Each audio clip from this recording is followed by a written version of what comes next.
மத்திய 5வது ஆவியில் எளிமையுள்ளவர்கள் வாக்கியவான்கள் 3வது வசனம்.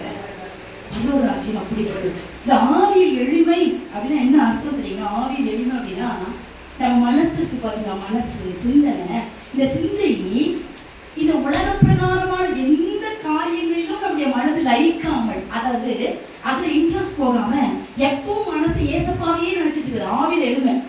ஆவி உலகம் காரியம் அது இது அப்படின்னு அதெல்லாம் பெருமை கொள்ளாமல், அதையெல்லாம் தேடி நாடாமல் எப்பவும் ஆண்டவரை பார்க்கணும், உங்களை நேசிக்கணும், ஸ்தோத்திர ஆண்டவரே அப்படியே அந்நிய பாஷை பேசிட்டு அப்படியே தேவனை துதிச்சு பாடிக்கிட்டு எப்பொழுதுமே ஒரு நாளிலே அதிகப்படியான நேரங்கள் உங்க சிந்தனை தேவனோடு ஜெபம் நேரம் இல்லாமல் இடைவிடாமல் தேவனை துதித்துக் கொண்டே இருக்கிறது. உங்கள் இருதயம் உங்கள் சிந்தனை தேவனோடு பேசிக்கொண்டே இருக்கிறது என்றால் நீங்கள் ஆவியில் எளிமையா இருக்கிறீர்கள் என்றார்.